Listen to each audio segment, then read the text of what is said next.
Lord Seravin was not a ruler who asked for help easily. He had governed Valdorath Station for 30 years with a steady hand and a calm voice. The Velthari people respected him. The alien diplomats who passed through his station feared him. The traders who docked at his ports trusted him. In all his years of ruling, he had faced wars, broken treaties, and dying stars without flinching. But the Emberkits were a different matter entirely.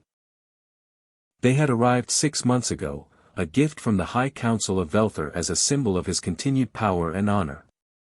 Twin fire creatures, small enough to fit in a grown alien's arms, with scales the color of burning coal and eyes like hot embers. They were sacred to the Velthari people. To own Emberkits was to be chosen. To raise them well was to prove one's greatness. Seravin had accepted them with a deep bow and a proud heart. That pride had not lasted long. The Emberkits were, in the simplest possible words, absolute chaos wrapped in scales. They knocked over ancient sculptures. They chewed through communication cables. They climbed the curtains in the grand hall and set the edges on fire with tiny, cheerful puffs of flame. They screamed at odd hours of the night in voices that sounded like metal being torn apart. They bit anything that came close, and what they could not bite, they singed. Seravin had hired his first sitter within the first week. A Zinthra nurse named Presso, widely known across the station for her patience and calm nature. Presso had lasted exactly 40 minutes before running out of Seravin's chamber with her outer robe on fire and 3 small bite marks on her left hand. She had refused to return and had, reportedly, requested a transfer to a different station entirely. The second sitter had been a Pelkori male named Durath, a large and physically impressive creature who had once handled wild beasts on his home planet. Durath had walked into the chamber with confidence and walked out 11 minutes later without his hat, without his composure, and without any interest in ever discussing what had happened inside. After that, word had spread quickly across Valdorath Station. The Emberkits were not simply difficult. They were, as one Moravian diplomat had put it while backing away slowly from Seravin's door, completely and utterly unmanageable. 6 more sitters had followed over the months. A Moravian handler who fainted. A Zelkari elder who wept. A pair of Broven caretakers who had arrived together for safety and left together at a full run. Each attempt had ended the same way. Each failure had made Seravin quieter and more tired. He loved the Emberkits. That was the honest truth of it. Underneath all the chaos and the fire and the noise, they were his. They curled against him in the evenings when the station was quiet and the lights were low. They made a soft rumbling sound against his chest that reminded him of home. He would not give them up. He would not send them away. But he had a problem. In 3 days, the most important peace summit of the decade was taking place on Valdorath Station. 12 alien species were coming together to sign a treaty that had taken 4 years to negotiate. Seravin was required to be present for every hour of it. He could not bring the Emberkits into the summit hall. The last time they had attended a formal gathering, one of them had set a delegate's speech notes on fire and the other had bitten a very important ambassador on the ankle. He needed someone to watch them. And there was no one left on the station willing to try. His aide, a quiet and efficient Velthari named Sorath, had come to him that morning with a hesitant expression and a single suggestion. The humans. Seravin had looked at Sorath for a long moment. There were humans on Valdorath Station. A small community of them lived in the residential quarter near the eastern docking bay. They had come to the station years ago as traders and engineers and had simply stayed. They were, by most alien standards, a strange and unpredictable species. They smiled too easily. They talked too much. They found things funny that no reasonable creature should find funny. They were physically soft and had no natural defenses worth mentioning. Seravin had nothing against humans. He simply had no particular confidence in them. He told Sorath this. Sorath had nodded patiently and then pointed out, in the gentle way that good aides always point things out to rulers who are running out of options, that every other possibility had already been exhausted. There was no one else. The summit was in 3 days. The Emberkits could not be left alone. They had proven this last week when they had been alone for 2 hours and had somehow managed to melt the lock off the storage room and eat an entire basket of ceremonial candles. Seravin had been quiet for a very long time after that. Then he had sighed. A long, slow sigh that carried the weight of 30 years of difficult decisions. He told Soreth to send a message to the human quarter. One caretaker. Someone responsible. Someone who could be trusted to at least stay in the room longer than 40 minutes. He had not said it with much hope. He had said it because there was nothing else left to say. Soreth had bowed and gone to send the message.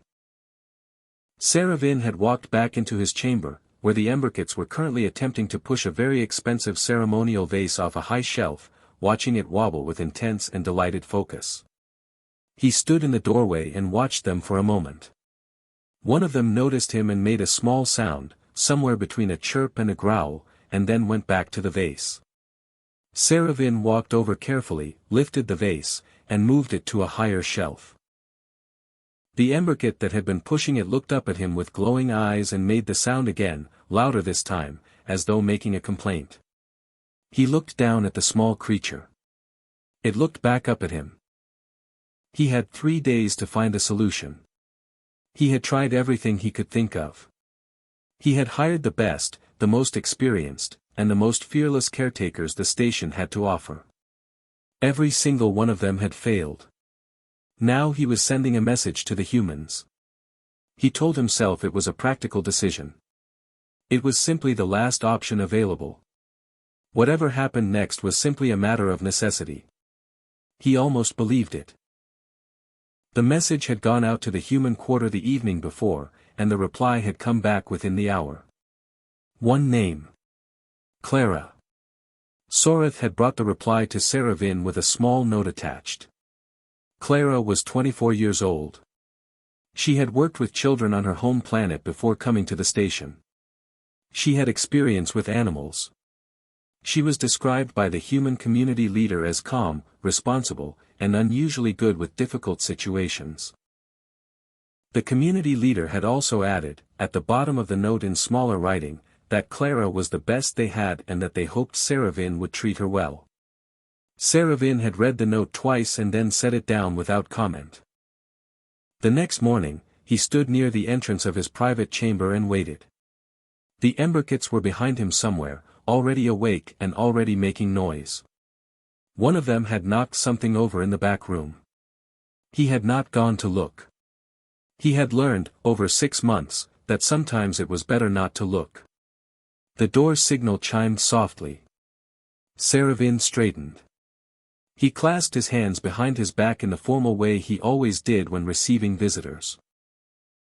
He told himself this was simply a practical arrangement. A temporary solution to a difficult problem. He had no particular expectations. The door opened. Clara walked in. She was not what Seravin had pictured, though he could not have said exactly what he had pictured. She was small, even by human standards. She had light brown hair pulled back from her face and dark, calm eyes that moved around the room with quiet interest rather than nerves. She was carrying a cloth bag over one shoulder, worn soft from use. She was wearing simple, comfortable clothes. And she was smiling. Not a nervous smile. Not a polite smile. A real, warm, easy smile, like someone who had just arrived somewhere they were genuinely pleased to be. She looked at Seravin, inclined her head respectfully, and said good morning in a clear and friendly voice. Seravin greeted her formally and began explaining the situation. He told her about the Emberkits. He used careful, precise language. He described their behavior in accurate terms. He mentioned the fire breathing. He mentioned the biting. He mentioned the 6 previous sitters and their various exits from the chamber. He watched her face as he spoke, waiting for the moment her expression would shift. Waiting for the hesitation. The second thoughts. The polite excuse to leave. Clara listened to everything he said with her full attention. When he finished, she nodded slowly. Then she asked if she could meet them. Seravin paused. Every previous sitter had asked how much they would be paid before asking anything else. He told her yes and stepped aside. Clara walked forward into the chamber. The Emberkits were in the main room. One was on top of the low table near the window, sitting very still and watching the door with its ember-bright eyes. The other was on the floor near the far wall, its tail moving slowly from side to side like a creature deciding something. They were both quiet for exactly 2 seconds after Clara entered the room. Then they moved. They were fast. People always forgot how fast they were. The one on the table launched itself off the edge and hit the floor running. The one near the wall came forward in a low, fast charge. They converged on Clara from 2 directions at once, both of them hissing loudly, scales puffed out to make themselves look larger, tiny jets of flame flickering from their open mouths as they came. 2 of Seravin's guards, standing near the side wall, took an instinctive step forward. Sorath, watching from near the door, closed his eyes briefly. Clara did not run. She did not scream. She did not even step back. She laughed. It was a bright, genuine laugh, the kind that comes out before a person has time to think about it. She dropped straight down onto her knees so that she was at their level, and when the first Emberkit reached her and let out its loudest, most aggressive hiss directly at her face, Clara hissed back. The chamber went completely silent. The Emberkit stopped. It was so surprised that its next small flame died in its throat before it could get out. It stood less than an arm's length from Clara's face and stared at her with wide, glowing eyes. The second one pulled up short behind it and stared as well. Their puffed scales slowly flattened. Their tails stopped moving. Clara held their gaze. She did not look away and she did not look afraid. She tilted her head slightly to one side, the way one curious creature looks at another, and made a soft low sound in the back of her throat. Not threatening. Not submissive. Simply present. Simply interested. The first Emberkit made a small sound back. Quiet and uncertain. Clara made the sound again, softer. The Emberkit leaned its head forward by a fraction and sniffed the air between them. Behind Clara, Seravin had not moved. He was not entirely sure when he had stopped breathing, but he became aware of it now and drew a quiet breath. His 2 guards had gone completely still. Sorath had opened his eyes and was watching with an expression that Seravin had never seen on his aide's face before. It took him a moment to identify it. It was astonishment. Clara slowly lifted one hand. She moved it carefully, not reaching toward the Emberkit, simply raising it with the palm facing upward and holding it open and still in the space between them. An offering. A question. Nothing more. The first Emberkit looked at her hand. It looked at her face. It looked at her hand again. Then it stepped forward and pressed its nose against her palm. It did not bite. It did not breathe fire.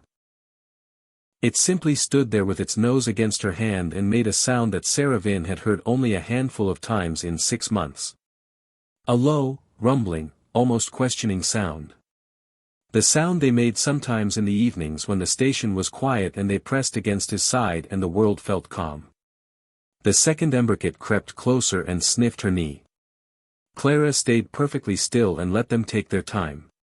Her smile had softened into something quieter. Something patient and kind and completely unafraid. Seravin watched all of this and said nothing for a long moment. Then he asked her, quietly, how she had known to do that. Clara looked back at him over her shoulder. She said she had not known exactly. She said that when something is scared and trying to look frightening, the worst thing anyone can do is confirm its fear by running. She said she had simply decided to stay. Seravin looked at the Emberkits, who were now both standing close to Clara and making small, curious sounds at her bag. He had 3 days until the summit. He had spent 6 months looking for someone who could do what this young human woman had just done in under 5 minutes. He told her the position was hers if she wanted it. Clara looked down at the emberkits, then back up at him. She said she wanted it. Seravin left for the summit preparation meeting an hour after Clara arrived. He had given her a full tour of the chamber. He had shown her where the emberkits slept, where their food was kept, and where the emergency water supply was stored in case of small fires. He had explained their feeding schedule in careful detail. He had pointed out which items in the room were irreplaceable and which were merely expensive. He had told her that Soreth would check in through the door camera every 30 minutes and that she could call for help at any time. Clara had listened to everything carefully and nodded at the right moments. At the door, Seravin had paused and looked back at the emberkits, who were sitting near the window watching Clara with the focused attention of creatures who had not yet decided what to make of her. Then he had looked at Clara, who was already sitting cross-legged on the floor near the low table as though she had been there for years. He had wanted to say something useful. Some final instruction that would help. But he could not think of anything he had not already said. So he had simply told her to be careful and walked out. The door had closed behind him. And Clara was alone with the emberkits. For a few minutes, nothing happened. The emberkits stayed near the window. Clara stayed on the floor. The chamber was quiet except for the low hum of the station around them and the distant sound of docking ships far below. Clara did not try to approach them. She did not call to them or wave her hands or make any sudden movements. She simply sat and let the silence settle. The emberkits watched her. She watched them back, calm and easy, like someone with all the time in the world. After a while, Clara reached into her cloth bag. She moved slowly and without drama, the way a person moves when they want everything around them to stay relaxed. She felt around inside the bag for a moment and then pulled out a small round object. It was smooth and silver and caught the light from the chamber windows in a way that sent a tiny bright point moving across the floor and up the walls as she turned it in her hand. The effect was immediate. Both emberkits went rigid. Their eyes locked onto the moving point of light with the kind of total focus that small creatures reserve for things that are deeply, urgently interesting. One of them made a short, sharp sound. The other took 2 steps forward before it seemed to remember that it was supposed to be cautious and stopped itself. Clara turned the object slowly in her fingers. The point of light moved across the floor in a long arc. The emberkit that had stepped forward could not help itself. It followed the light with its nose, then with its whole body, creeping forward one careful step at a time. Clara let the light drift toward the center of the room. The emberkit followed it all the way out from the window. The second one came after, trying to watch the light and watch Clara at the same time, turning its head back and forth between the two. Clara rolled the silver object gently across the floor. Both emberkits pounced on it at exactly the same moment. They collided softly with each other over the top of it, made indignant sounds at one another, and then both pressed their noses against the object and sniffed it thoroughly. One of them batted it with a small clawed foot. It rolled a short distance. They both chased it. Clara watched them with a quiet smile. She reached into her bag again. This time she pulled out a soft knotted cloth, tied into a loose ball shape. She tossed it gently toward them. One of the emberkits abandoned the silver object immediately and grabbed the cloth ball in its mouth, shaking it with great seriousness. The other went back to the silver object and sat on it with an air of ownership. The chamber, which had been a place of tension and fire and chaos for 6 months, was for the moment simply a room where 2 small creatures were playing. Clara settled more comfortably on the floor and watched them. Then she reached into her bag one more time. This was not a toy she pulled out. This was not a shiny object or a knotted cloth. What Clara lifted carefully from the bag and settled into her lap was a baby. A very small human infant, round-faced and bright-eyed and dressed in soft pale clothes, who had apparently been sleeping contentedly in the bottom of the cloth bag through everything that had happened so far. Clara adjusted him gently against her and he stirred, blinking at the light with the slow, unhurried expression of a baby waking up somewhere comfortable. His name was Milo. He was her younger brother, 7 months old, left in her care that morning because their mother had been called to an urgent shift at the station's engineering bay and there had been no time to arrange anything else. Clara had brought him along quietly, tucked safely in the bag, saying nothing about it to Seravin because she had not been entirely certain how he would respond to the information. Milo blinked. He looked around the chamber with round, interested eyes. Then he saw the Emberkits. The Emberkits had both gone still when Clara lifted the baby out. They were staring. Their heads were low and their eyes were wide and they were doing the particular kind of stillness that meant they were paying complete and total attention to something they had never encountered before. A very small human. Smaller than Clara by a very large amount. Rounder. Softer. Making tiny sounds and waving its arms in the slow, purposeless way that human infants wave their arms. Milo looked at the Emberkits. His eyes went wide. His small mouth opened. And then he laughed. It was not a quiet laugh. It was not a polite little giggle. It was a full, whole body, completely joyful laugh that filled the entire chamber from wall to wall. His arms flew out toward them and his legs kicked and he laughed like the Emberkits were the single funniest and most wonderful thing he had ever seen in his entire 7 months of life. The sound hit the Emberkits like something physical. They froze completely. Not the tense, aggressive freeze of creatures about to attack. A different kind of freeze entirely. The freeze of creatures who have been so thoroughly surprised that their bodies have simply stopped while their minds try to catch up. Every living thing that had ever looked at them had either run or cried or made the high panicked sounds of genuine fear. This tiny creature was laughing at them. Not mean laughter.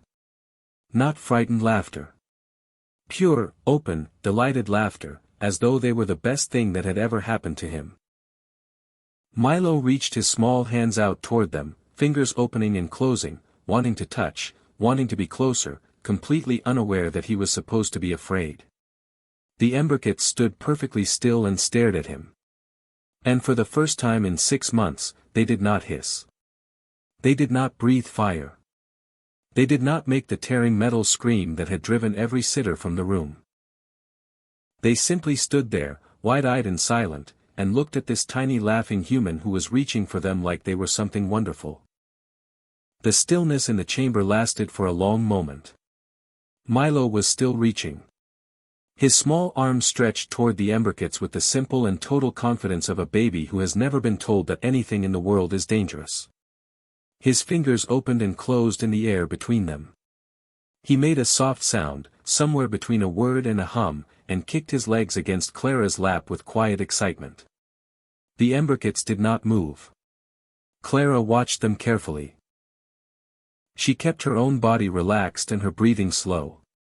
She knew, the way people who are good with animals always know, that this moment was delicate.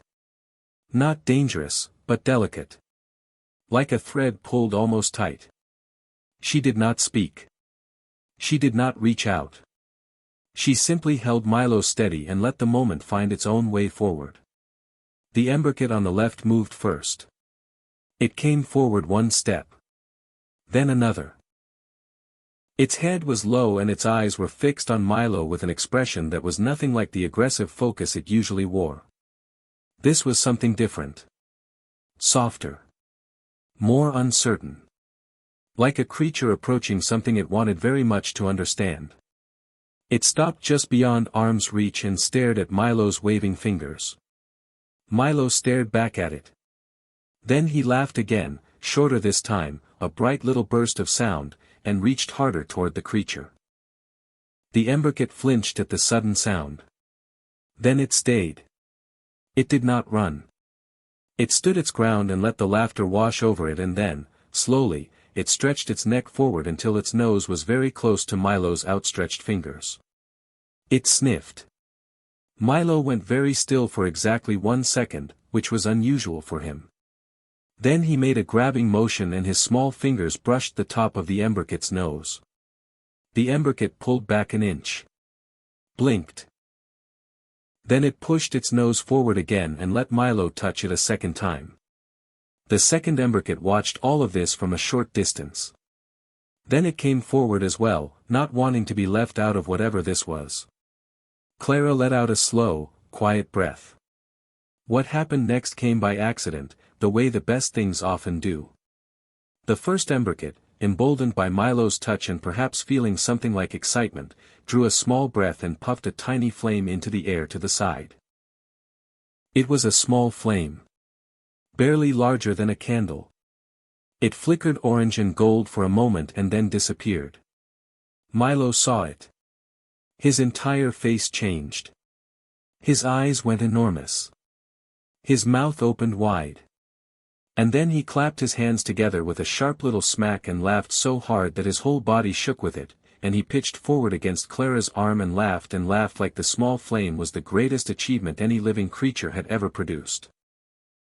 The emberkit stared at him. This was going to be all right. But she was careful. She was always careful. After the fourth or fifth flame, she spoke for the first time. Soft and low, the tone she used when she needed to guide without startling. She said their names, the names Seravin had told her, quietly and clearly. She made a gentle motion with her free hand, directing their attention slightly to the left, away from Milo's face. She did not scold them. She did not grab or block. She simply redirected, calmly and patiently, the way you teach anything young and eager.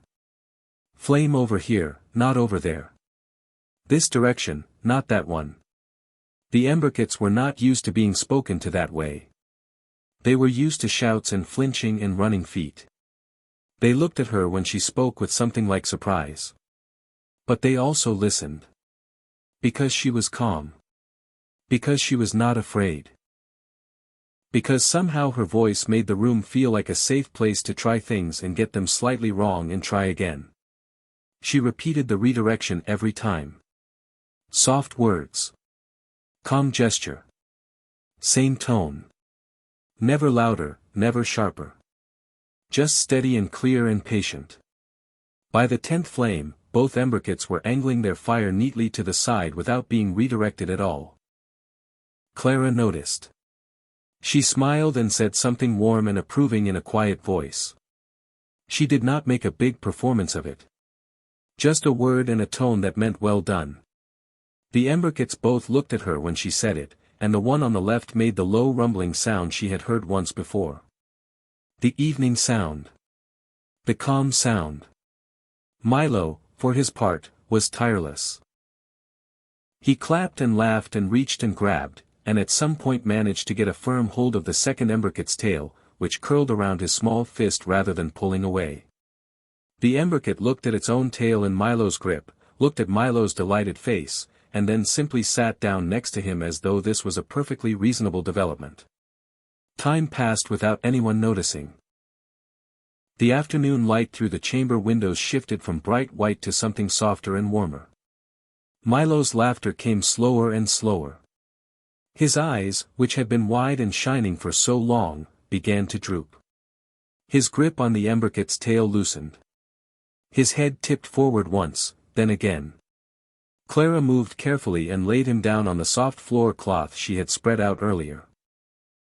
He settled immediately, one hand still loosely open near his face, breathing the slow deep breaths of a baby who has had the best afternoon of his life and has nothing left to prove. The emberkits followed him down. They curled around him without being invited.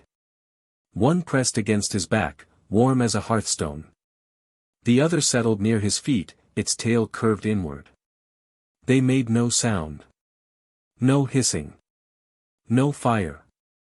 Just the low, steady purr that rolled out of them like heat from a banked fire. 30 floors above, in the summit preparation hall, a small screen on Soratha's communication device lit up with the live feed from the chamber camera. Sorath looked at it. Then he walked quietly to where Lord Seravin was standing with 3 senior diplomats reviewing treaty language. He held the screen up without saying anything. Seravin looked down at it. He saw his emberkits, his sacred and feared fire creatures, curled around a sleeping human infant like a pair of warm stones around something precious. He saw Clara sitting nearby, calm and watchful, her hand resting lightly on her knee. He said nothing for a very long time. The diplomats noticed his silence and looked over. One of them saw the screen and made a quiet sound of surprise. Another leaned in closer. No one spoke. Seravin looked at the image of his Emberkits, peaceful in a way he had almost stopped hoping they could be, and he stood completely still in the middle of the busy summit hall and simply looked. The summit ended late in the evening. The treaty had been signed. The 12 delegates had shaken hands and pressed seals and said the formal words that meant peace between their peoples. It had gone well. Seravin had done his part with the steady calm that everyone expected from him. He had spoken at the right moments and been silent at the right moments and guided the proceedings with the careful hand of a ruler who knew exactly what he was doing. But his mind had not been entirely in that room. It had kept drifting back to the small screen. To the image Soreth had held up. To the sight of his Emberkits curled around that sleeping baby like they were guarding something they had chosen to protect. He had looked at that image for a long time before handing the screen back to Soreth and returning to the treaty table. And even then, even through the final hours of signatures and formal speeches and diplomatic handshakes, some quiet part of him had been thinking about it. He walked back to his chamber alone. Soreth had offered to accompany him, as he always did, but Seravin had told him to go home and rest. The corridor outside his chamber was quiet. The station had moved into its evening cycle and the lights along the walls had dimmed to their softer nighttime setting. His footsteps were the only sound. He stopped outside his chamber door. He stood there for a moment before opening it. He was not entirely sure what he expected to find. The footage had been from several hours ago. Things could have changed. The Emberkits were unpredictable. He had learned that lesson more thoroughly than he had ever wanted to. He pressed his hand to the door panel and it slid open quietly. The chamber was warm. That was the first thing he noticed. Not the uncomfortable heat of fire damage or the sharp smell of something singed. Simply warm. The way a room feels when it has been lived in comfortably for hours. The lights were low and the window showed the slow drift of stars outside and the distant curve of the gas giant below. Clara was sitting on the floor near the center of the room. She had her back against the low table and her knees drawn up and she was reading something on a small handheld screen, her face quiet and relaxed. She looked up when the door opened and gave Seravin the same calm, easy smile she had given him that morning when she first arrived. The Emberkits were on the floor beside her. And between them, on the soft floor cloth, was Milo. Still sleeping.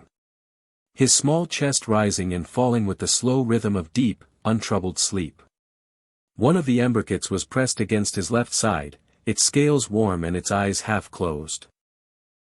The other had its chin resting near Milo's feet, its tail curved loosely around the edge of the cloth like a border it had drawn to mark the baby's space as safe. They were both purring. Seravin stood in the doorway and looked at this for a long moment without speaking. He had owned the Emberkits for 6 months. He had watched them terrorize every person who came near them. He had heard them scream through the night and seen them reduce grown and capable aliens to panicked, running figures. He had worried about them and been frustrated by them and loved them in the quiet stubborn way that people love difficult things they have chosen to keep. He had never seen them look like this. They looked peaceful.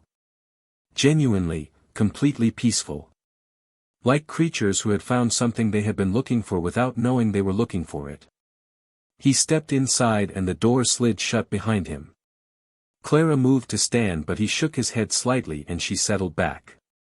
He crossed the room slowly, not wanting to disturb anything, and lowered himself into the chair nearest the window. He looked at the Emberkits. He looked at the baby. He looked at Clara. Then he asked her, in a quiet voice, how it had happened. Clara set her screen down. She thought for a moment, the way someone thinks when they want to say something true rather than just something that sounds good. Then she told him. She said the Emberkits were never truly dangerous. Not at their core. She said that when she had walked into the chamber that morning and they had charged at her, she had not seen monsters or threats. She had seen two small creatures who were scared and had learned that the best way to keep from being hurt was to be frightening first. She said that made sense. She said that was actually very reasonable, given their experience. Seravin listened without interrupting. Clara said that every sitter before her had confirmed their worst fears simply by running. Every time someone ran, the Emberkits learned the same lesson again. That they were alone. That the world outside Seravin was something to be driven away before it could hurt them. She said they had not been acting out of meanness. They had been acting out of a very deep and very old feeling of not being safe. She said all they had ever needed was someone who would stay. Seravin was quiet for a moment after she said that. He looked at the Emberkit nearest him, the one with its chin resting by Milo's feet. As though sensing his gaze, it opened one eye and looked back at him. Then it closed the eye again and went back to its purring. He asked her about Milo. He asked how the baby had ended up in the chamber. Clara explained simply and honestly. She told him about her mother's unexpected shift, about the lack of time to arrange other care, about her decision to bring him along and say nothing about it. She said she was sorry if it had been the wrong choice. She said she would understand if he was unhappy about it. Seravin shook his head slowly. He said it was not the wrong choice. He said it was, as far as he could tell, the most right choice anyone had made in his chamber in 6 months. He looked at Milo sleeping between the Emberkits. He said that every sitter he had hired had come with experience and credentials and confidence. He said he had chosen each of them because they seemed capable of handling difficult creatures. He said not one of them had thought to simply treat the Emberkits like they mattered. Like they were worth patience. Like they deserved kindness rather than management. His voice was quiet when he said it.